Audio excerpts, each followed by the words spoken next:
que eu vou te mostrar agora vai embrulhar o seu estômago. Veja aqui comigo mais uma bizarrice do Supremo. Santos Gilmar, Ultra Mega Power Supremo Gilmar em Portugal. Tenta fugir, é preso, entrando no jatinho. Tudo leva a crer que o diretor da nossa Polícia Federal tem alguma coisa a ver com esse esquema. Ele pede para encontrar com André Mendonça para se explicar. Olha a matéria.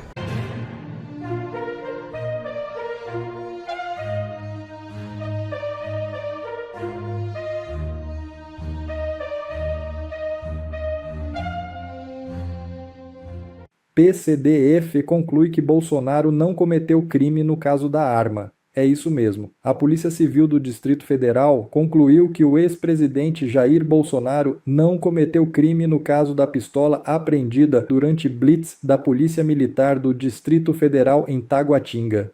Em relatório encaminhado ao Supremo Tribunal Federal, a 17ª Delegacia de Polícia concluiu que Bolsonaro não foi indiciado porque não foram encontrados elementos que caracterizassem o crime de posse ilegal de arma de fogo. Segundo os investigadores, a pistola tinha registro válido, confirmado pelo Exército, e não havia restrições que impedissem o ex-presidente de mantê-la em sua residência.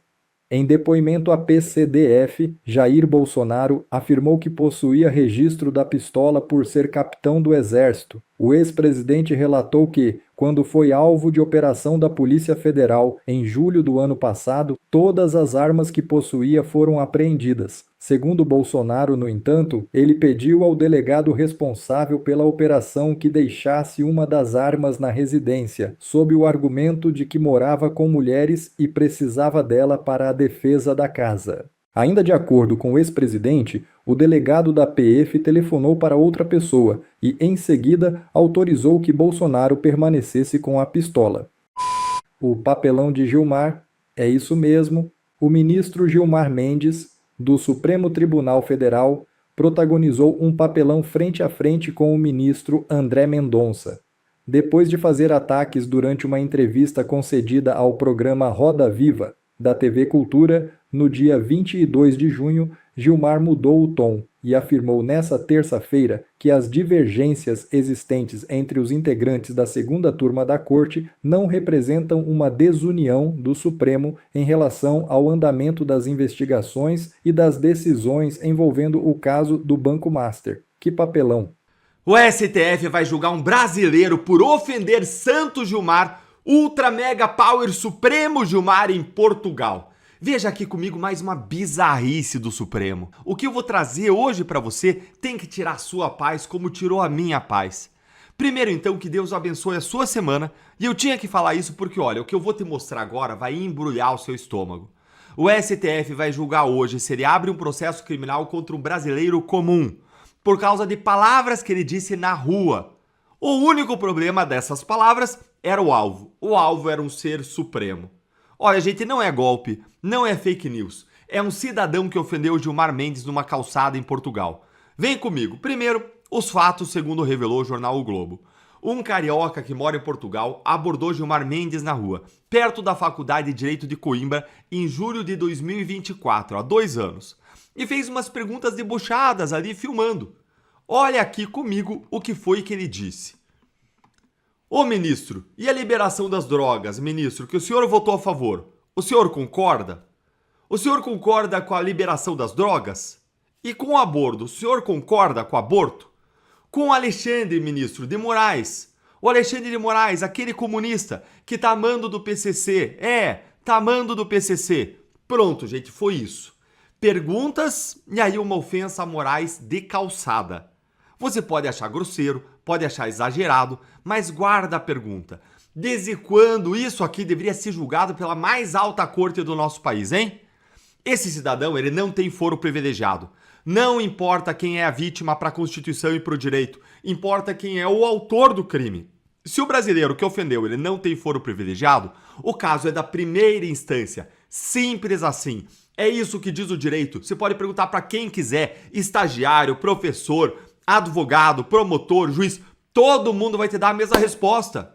Mas eles transformaram o STF num balcão que é uma ferramenta, uma arma pessoal. Eu fico revoltado, porque acabou a lei pela qual eu sempre lutei. A PGR denunciou esse homem, gente, lá no STF, por injúria contra Gilmar e calúnia contra Moraes. E aqui tá a primeira aberração. O relator do caso, adivinha quem é? É o próprio Alexandre de Moraes, um dos ofendidos. Não basta o caso da Carla Zambelli, a Corte de Apelação italiana falar isso aqui é absurdo. Não basta a Interpol falar que isso aqui é um absurdo. Não basta todo mundo, qualquer pessoa que tem olhos, ela vê que é impedido para julgar. Isso é um absurdo, gente. Mais uma vez, o ofendido virou juiz da própria causa. Que justiça coisa nenhuma, é arbítrio, a gente tem que mudar o nome da nossa justiça para injustiça. Suprema Injustiça Federal em vez de Supremo Tribunal Federal. Olha o tom pomposo da denúncia, dizendo ainda que o vídeo colocava em risco o livre exercício dos integrantes da mais alta corte. Ah, dá licença, isso aí atrapalhou, foi o passeio do Gilmar, só isso. Um homem fazendo críticas e perguntas numa calçada de Coimbra agora põe em risco o Supremo Tribunal Federal inteiro. É sério isso? E como que o xingamento numa rua de Portugal foi parar nas mãos do Moraes? Pela conexão, tudo lá é conexo, né? Pasme, pela conexão com o inquérito das fake news e das milícias digitais. Aquele inquérito coringa que serve pra tudo que eles querem. E lembre, é o mesmo Supremo Tribunal Federal que criticava a jurisdição universal de Curitiba. Que absurdo! Curitiba tudo tinha justificativa para você estar conexo e provava as relações, ainda assim eles forçavam para tirar de Curitiba, protegendo, blindando pessoas que iam para outros lugares em que a justiça não estava funcionando. Mas aqui não tem conexão nenhuma relação. E segundo o Globo, gente, as imagens elas foram entregues pela equipe de segurança de quem? Do próprio Moraes. Você achou ruim? Calma que fica ainda mais absurdo. Olha aqui o que foi que o advogado e historiador Enio Viterbo, que também mora em Portugal, ele escreveu desmontando esse caso. Desmontando. Olha aí, vou aumentar aqui para você poder ler comigo. Ponto 1. Moraes colocou o caso sob sigilo. Por que sigilo nesse caso, Moraes? O que dificultou, obviamente, o acompanhamento do caso pela sociedade é óbvio. Qual é a necessidade de colocar esse caso de ofensas públicas sob sigilo? Nenhuma, gente. 2. O ministro chega a dizer que existia a possibilidade de um atentado contra o Estado Democrático de Direito. Meu Deus, como eles usam as palavras como eles querem, palavras ao vento, pelas falas do acusado contra o Gilmar Mendes. Atentado? Então eu também estou fazendo aqui um atentado ao criticar o Supremo. Vão me colocar no golpe, pronto, virei golpista. 3. A denúncia contra o acusado também fala de crime contra a honra de Alexandre de Moraes. Alexandre, é claro, não se diz suspeito nem impedido. Julga o caso, que nem Gilmar Mendes me julgou, mesmo a União tendo sido condenada por ofensas que ele fez contra mim. Certamente julgará com toda a imparcialidade possível, que lhe é típica. 4. Uma outra contradição sobre a carta rogatória. E aí ele vem aqui descrevendo uma questão técnica. Moraes, no caso Eduardo Bolsonaro, insistiu que ele estava em local incerto e não sabido, que mesmo sendo possível identificar que ele estava nos Estados Unidos, não se sabia em que local que ele estava lá. No caso desse processo, a Polícia Federal, lotada em Portugal, acionou as autoridades migratórias portuguesas e elas passaram todas as informações do suspeito. Número de documento português, endereço para a citação. No caso do Eduardo, não houve qualquer diligência nesse sentido e que comprova a tese da Defensoria Pública da União de nulidade do processo do Eduardo por falta de citação válida. Aí 5. A justificativa da competência para julgar uma pessoa que não mora no Brasil e não tem qualquer foro por prerrogativa de função é uma suposta conexão imaginária, hipotética, com pessoas de foro privilegiado investigadas no inquérito das milícias digitais. Gente, eles meteram essas pessoas aí, Flávio Bolsonaro, Bia Kicis, Otônio de Paulo, etc., só para justificar esse caso ficar com Moraes. E aí essas pessoas nunca foram acusadas por nada, isso é absurdo. A denúncia de Gonê não apresenta qualquer ligação do acusado com qualquer parlamentar. Vocês estão entendendo? Não, eu não estou entendendo. Tudo bem, se eu não está entendendo, então quer dizer que você está em sã consciência, porque não dá para entender. Me conta, qual é a parte desse caso que é mais absurda para você? Olha, eu não estava certo que isso aqui é de embrulhar o estômago. Fachin, cadê você? Fux, cadê você? Mendonça, cadê você? Gonê, você não é um cara católico? Cadê a justiça? Cadê a justiça? Venha a nós o vosso reino. Cadê a busca da justiça, do que é certo nisso, Gonê?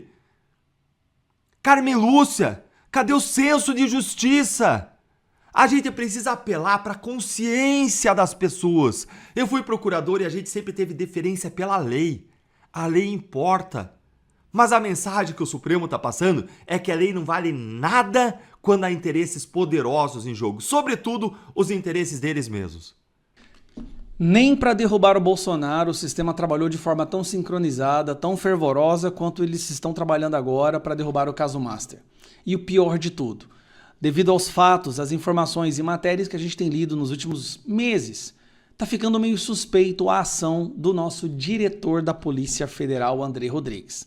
Começa lá atrás, André Rodrigues indo para a degustação de uísque em Londres, pago pelo Daniel Vorcaro, passagem paga pelo Daniel Vorcaro.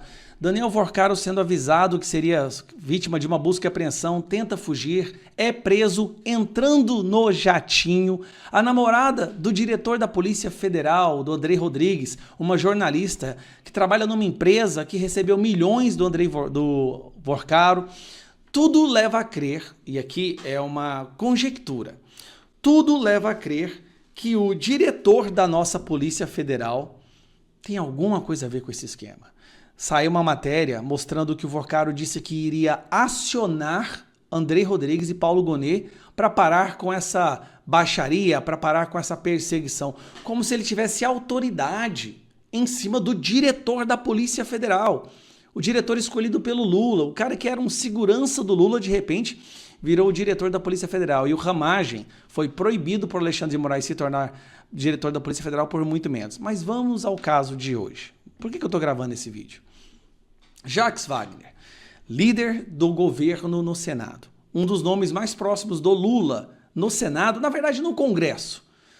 Uma semana antes da busca e apreensão, Jacques Wagner visita André Mendonça. Jacques Wagner procurou André Mendonça para se explicar uma semana antes de operação da Polícia Federal.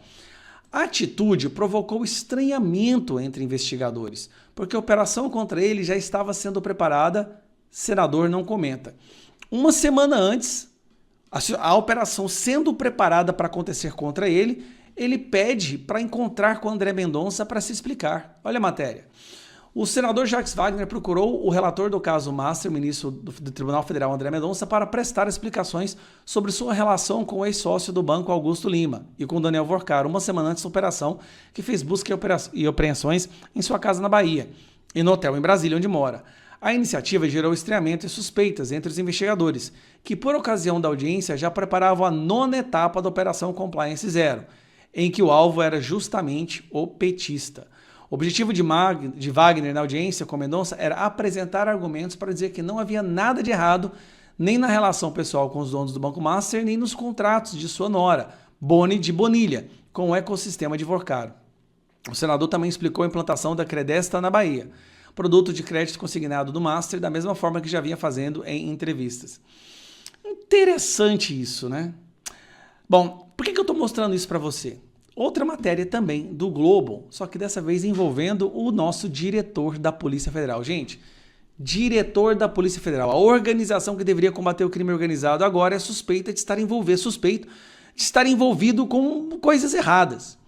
Matéria: desconfiança sobre o caso Master e INSS ampliam desconforto entre Mendonça e diretor da Polícia Federal. Interlocutores de André Rodrigues veem tentativa de fragilizá-lo, vindas do gabinete do magistrado. Por quê? Porque o Mendonça está suspeitando que o Andrei está envolvido nessa blindagem dos alvos do caso Master, que por sua vez relata que acredita no trabalho da corporação. A desconfiança de lado a lado envolvendo o caso Master e as fraudes do INSS ampliaram o desconforto entre o diretor da Polícia Federal, André Rodrigues, e o ministro do Supremo Tribunal Federal, André Mendonça, relator da corte. Interlocutores veem tentativa de fragilizá-lo vindas do gabinete do magistrado. Se queixam de determinações que restringiram o acesso a dados de operações e avaliam que é uma tentativa de driblar a corporação. Lembra que o André Rodrigues ficou muito chateado, dizendo que não estava sabendo da operação contra o Jacques Wagner? Mas, curiosamente, o Jacques Wagner sabia, tanto é que foi visitar o André Mendonça uma semana antes da operação. E aí o André Mendonça determinou que nada relativo às suas investigações podem chegar ao André Rodrigues, que mandou trocar o advogado responsável pela investigação do INSS que envolve o filho do Lula e tentou fazer uma articulação ali para trazer de volta dos tribunais, 5 delegados da Polícia Federal para dentro da corporação, o que mudaria a composição de delegados encarregados de investigações, retirando o delegado envolvido no caso do INSS. Por que o Andrei Rodrigues está trabalhando tão ativamente para impedir que essa investigação chegue a algum lugar? Aí tem essa matéria aqui. Namorada de chefe da PF foi demitida da Record. Vou aumentar aqui, ó. Foi demitida da Record por divulgar falas de Lula. Então, peraí, a namorada do cara, essa daqui, que é a Renata, que estava recebendo dinheiro de empresas do Vorcaro, né, foi demitida porque ela deixou vazar falas do Lula que deveriam ser confidenciais? Tá muito estranho. Mas assim, a gente não pode falar nada.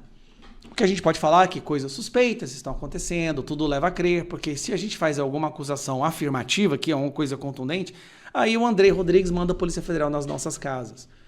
O diretor da Polícia Federal é suspeito de estar protegendo e de ter recebido dinheiro de membros do Banco Master. Está protegendo o escândalo do Banco Master. Será o que eles conversaram nessa degustação de uísque lá em Londres? Né? O que será que foi conversado? Por que será que o Vorcaro dizia ter a autoridade de acionar o diretor da Polícia Federal? Será que um dia a gente vai saber?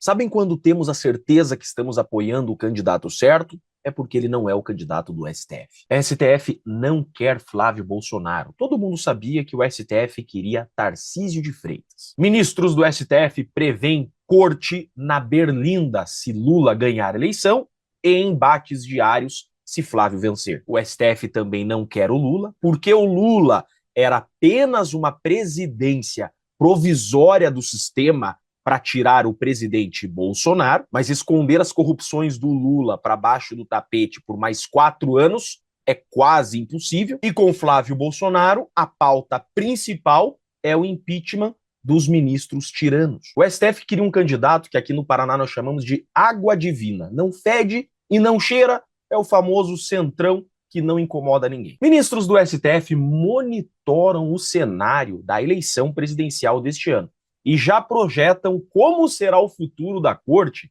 a partir de 2027. Eles apontam que o tribunal continuará como um dos principais focos de tensão da política nacional, seja quem for o vencedor da disputa. Vejam, o STF não conseguiu emplacar o candidato que queriam. É unânime, nós também não queremos o Lula, ou seja, é Flávio Bolsonaro. A avaliação dos magistrados é que, apesar da imagem de moderação que Flávio Bolsonaro trabalha para adotar uma eventual vitória do Senado, significaria o retorno a uma agenda de conflitos diários entre o Palácio do Planalto e o tribunal, como ocorria na gestão do seu pai, ex-presidente Bolsonaro. A principal pauta da direita é o combate à tirania da toga. Nós só elegeremos senadores comprometidos com o impeachment de ministros e abusam da autoridade, que abusaram até aqui do poder. Olha a preocupação dos ministros da ala lulista que querem continuar no poder.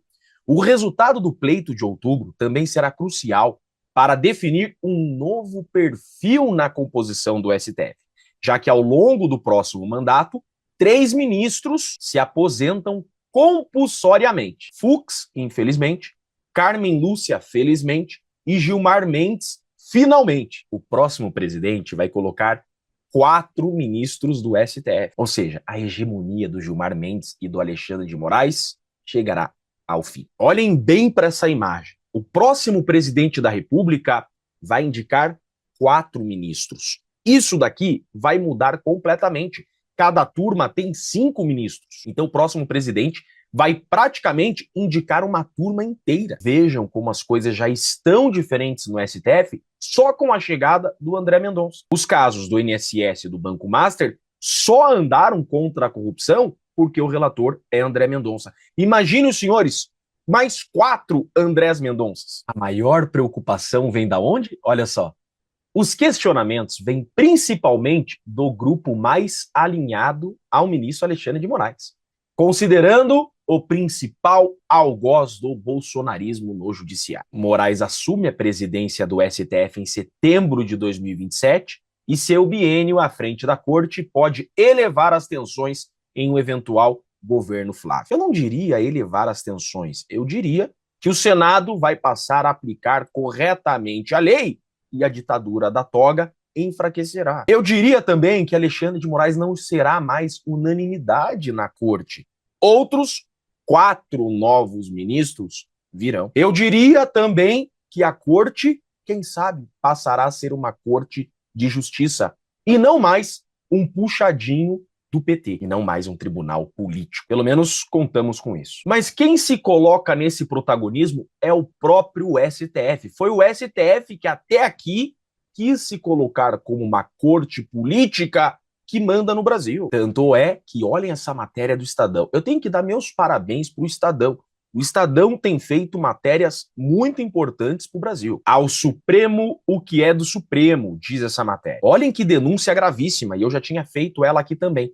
Está em curso um movimento para fazer do STF uma corte revisora do TSE, até em casos sem matéria constitucional inequívoca. Não se rasga a carta por interesses circunstanciais. Eu já tinha mostrado para vocês recentemente que uma ala lulista, e o nome é exatamente esse, a ala lulista do STF quer esvaziar a competência e o poder do TSE nessas eleições. Porque essa ala lulista, essa ala Gilmar Mendes, Alexandre de Moraes, perdeu o controle do TSE. Quem está à frente do TSE este ano é Nunes Marques, na presidência, e André Mendonça, na vice-presidência. Começou, então, uma estratégia dessa ala lulista do STF para puxar casos eleitorais para o STF nessas eleições. O Estadão denunciou. Os sinais dessa movimentação estão à vista de todos. Como este jornal publicou há poucos dias, alguns ministros do STF passaram a atuar diretamente em casos de evidente impacto eleitoral, como anteparos, digamos assim, à condução dos trabalhos da Corte Eleitoral pelo ministro-presidente Nunes Marques. Especialistas ouvidos pelo Estadão alertaram para o risco de um drible institucional por meio de esvaziamento de competência que a lei maior reservou expressamente ao TSE. Significa esvaziamento da competência que a Constituição diz que é do TSE. Agora fica a pergunta, a quem interessa essa interferência direta do STF nas eleições? Vejam que a junção dessas duas matérias significa muito. Fica muito claro que tem uma ala no STF que quer a hegemonia, quer o poder. Não querem a competência eleitoral nas mãos dos 2 ministros que não fazem parte do grupo. E não querem a eleição do próximo presidente, que pode colocar 4 novos ministros que também não farão parte desse grupo. Está muito claro que hoje o STF tem uma ala que politizou a corte e estão tentando de todas as formas segurar o poder. Essas duas matérias deixam muito claro o porquê nós temos que eleger Flávio Bolsonaro. André Mendonça e Nunes Marques foram colocados ali por um governo de direita e o próximo governo de direita, só com Flávio Bolsonaro é possível de acontecer, novos 4 ministros ingressarão na corte. Se essa ala lulista está apavorada com isso, significa que nós estamos no caminho certo. E para você que ainda está indeciso, veja por essas duas matérias, que não há indecisão. Nós precisamos vencer o Lula. É só isso que basta. Essa é a nossa missão maior. Por isso eu peço, curta e compartilhe esse vídeo para que os brasileiros vejam a importância de expurgarmos o PT este ano do nosso país. Eu sou Jeff Gichini e essa é minha maior missão de vida, vencer o PT e vencer a ditadura da toga. Um grande e forte abraço a todos. Bom, pessoal, esse foi mais um vídeo. Eu espero que vocês tenham gostado. Se vocês gostaram, deixa o like aqui para fortalecer nosso canal. Logo eu volto trazendo mais informações da política para vocês. Um forte abraço, fiquem todos com Deus e até a próxima.